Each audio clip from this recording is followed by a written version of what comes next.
Believe it or not, Cyberpunk 2077 has been teasing what looks to be a brand new upcoming DLC or expansion alongside another update. There are a few reasons that a DLC seems highly likely. For one is that they are teasing new Cyberpunk characters on their Twitter account. They've been sharing character birthdays through a Cyberpunk calendar and said, oh, don't worry about the encrypted data, it's just a glitch in the system. And if you look closely at the calendar, those aren't just blank slots, it actually says encrypted data. And since none of the characters that they're showing here are Edgerunners characters, it's kinda hard to believe that the encrypted characters will be related to the new anime. They teased this again in a recent reply when someone said, y'all have a calendar for this?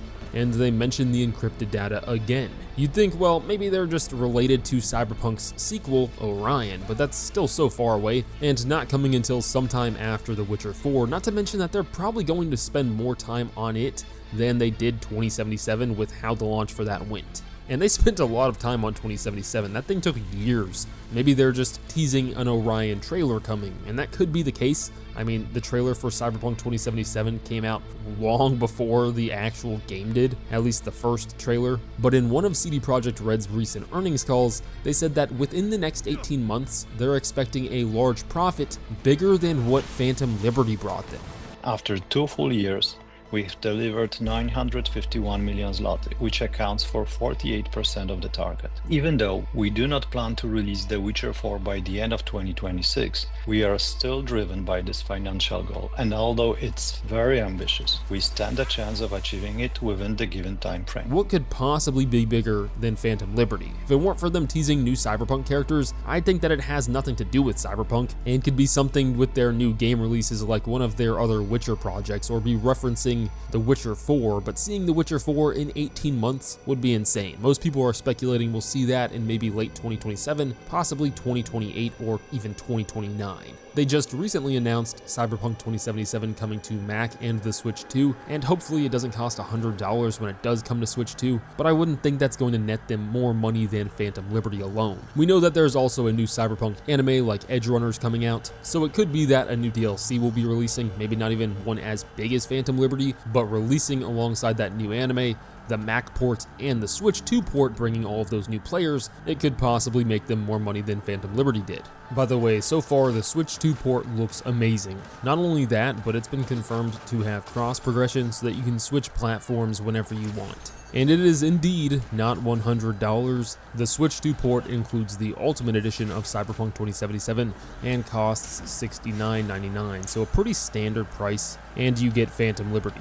This video has been brought to you by a game I've worked with a few times on the channel now, celebrating their 6th anniversary, and because of it, they are giving away a ton of really cool stuff to new players. They're just giving away some of the best characters, and I'm honestly kind of jealous that you can just get these for free now. If you scan the QR code or click my link down in the description, you can grab the birthday pack that includes Zargala, along with other stuff that totals a value of $60, plus you get your choice of one of 4 heroes. You can use the Anniversary Edition promo code, Supreme6, to get your hands on the legendary champion Supreme Gaelic, or you can enter the promo code MONKEYKING to earn Son Wukong. Type in Get Alice to grab Alice the Wanderer, who is one of my favorite characters in the game, or Get Loki to get your hands on the legendary support character straight from Asgard, Loki the Deceiver, but you can only pick one of those 4. I recommend getting Wukong, not just because of how cool he is, but because he is a completely unique character with the ability to self-revive and is good to just use in about every situation. Raid is also gifting everyone a new legendary champion in honor of Community Weeks, named Ludex Artur, from April 10th to May 5th as part of their 25-day reward calendar, who by the way is available for both new and existing players. Just keep in mind you have to log in every single day, otherwise you lose that reward. Don't forget that Raid has also recently brought some huge quality of life updates. Background battles are now available so that you can upgrade your champions while completing auto battles at the same time. Both new and existing players can also redeem one more promo code, Gameleap, to get 1 full energy, 10 XP brew, and 100,000 silver. After you do that, come find me under the name Astrosiv and join my clan called Astros Minions. Click my link down in the description or scan the QR code to grab all of these really cool rewards. Thank you to Raid for sponsoring the video. Phantom Liberty brought even more players than Edgerunners did, and for good reason. It's one of the best expansions for a game,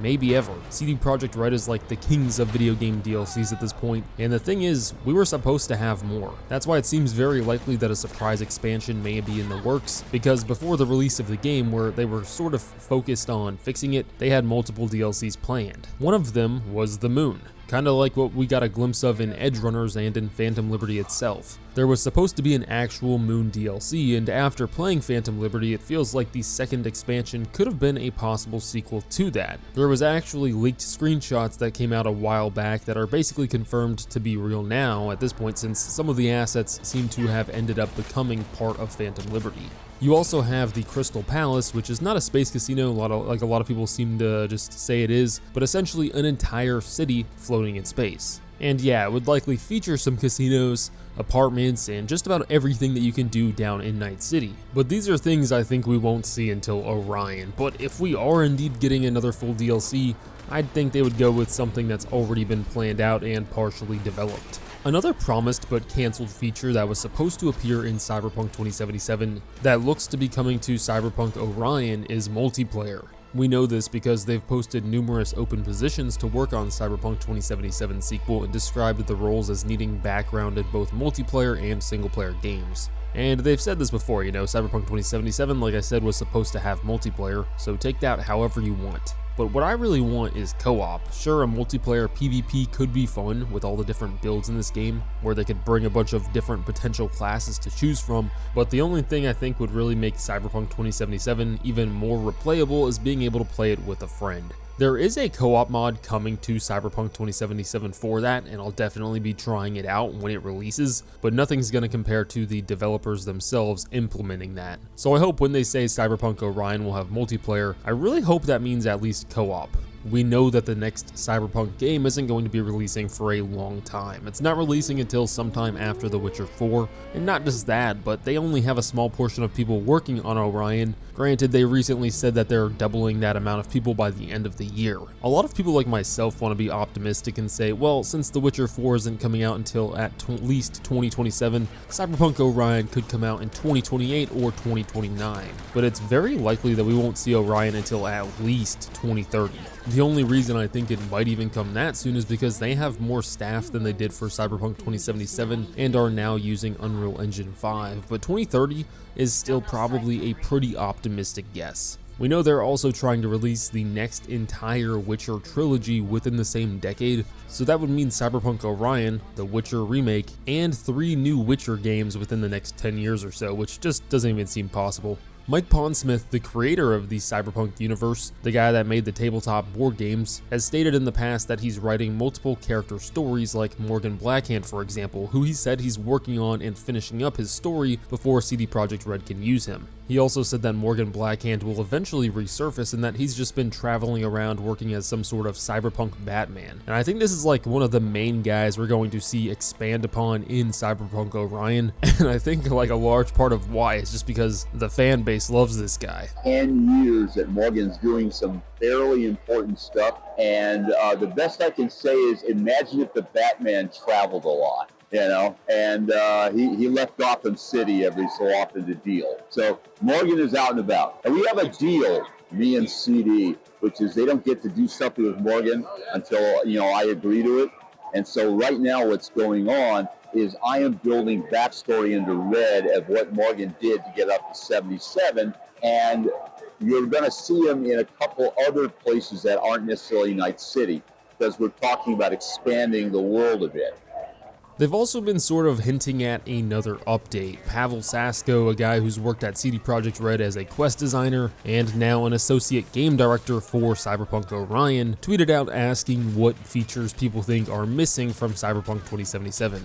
Now, I do think we'll probably get another update for Cyberpunk. I mean, they just keep releasing update after saying there's no more, but I think this is very likely just referencing what they want to put in Cyberpunk Orion. But yeah, during the earnings call where CD Projekt Red stated that they were expecting a large profit, the reason that they were talking about this is because of a sort of bonus program that they have riding on them, where the more money they make, the larger the bonus management gets. These guys have been putting out nothing but quality games, but stuff like this always just kind of worries me a bit, especially because they said they're currently working on a mobile game on top of all of those other projects being developed by Scopely, a mobile game developer who has developed a lot of different types of games like Stumble Guys and Marvel Strike Force, but also a lot of board game implementations on mobile like Yahtzee and Monopoly, for example. So I mean, it's possible that at least a quality Cyberpunk tabletop RPG on mobile might come out of it. Maybe that's just wishful thinking, but I think that would be probably the coolest thing to come out of whatever they're doing together. So yeah, it would make sense with the anime. If you remember update 1.6 that dropped alongside Edgerunners, both the anime on top of that update that brought Edgerunners content with it brought in an insane amount of players, at least in the short term, with the game having over 100k players at a time on Steam alone, years after the release of the game. It literally brought it back to life. The only things we really know about the anime is that it is not going to be an Edgerunners Part 2, and some more sort of bad news is that it is not going to be animated by Studio Trigger. Even worse news is that they don't seem to have really gone for another high quality animation studio, but it seems Netflix is doing it themselves through their own studio, which seems even more hit and miss than Netflix shows are in general. It seems like when Netflix animates something themselves, they hire another animation studio to do it, or they are actually like co-producing it, but that doesn't really make me feel that much better. Anything they've put out themselves typically ends up like more 3D animated, and it's never anything great. I've already been a little skeptical with how dirty they've been doing The Witcher. I was starting to read the Witcher books and had just finished the second book when Netflix's Sirens of the Deep animated movie was coming out. You know, that movie being ripped from what I think might be the best short story in all of the Witcher books now. And man, they butchered the hell out of that. I can't even understand how you take the best story in the books, at least in my opinion, and screw it up to that freaking level, dude. After reading that story and then watching Netflix's adaptation, I'll be holding my breath on anything they put out. Yeah, Netflix has some great animated series like Edgerunners and Arcane, but it seemed like Netflix didn't have a whole lot of involvement in the making of those shows. There's just so little quality control over at Netflix. It's like the show, and especially animated shows, are either great or they're terrible with really nothing in between. You have no idea what you're getting yourself into when you start watching something. And it blows my mind because if they gave The Witcher the time it deserves, like if you're gonna use the source material, just stick to it. It's right there for you, just stop trying to change it. And then give it the animation and the tone that it actually deserves, like they did with Edgerunners. But they make some of the highest potential series like The Witcher, Tomb Raider, Devil May Cry have like children's cartoon level animation. So yeah, Studio Trigger wasn't like some absurd level animation studio. Edgerunners might have been one of their best animations. I mean, they also did Kill La Kill and that other new Netflix show, Delicious in Dungeon. So yeah, even if they never had like next level upper tier animation, they still nailed Cyberpunk Edgerunners. But that's pretty much it. Leave a like and subscribe for more Cyberpunk 2077 videos. And thank you to Raid Shadow Legends for sponsoring the video. Don't forget to click the link down in the description and claim all of the free stuff that I went over. See ya.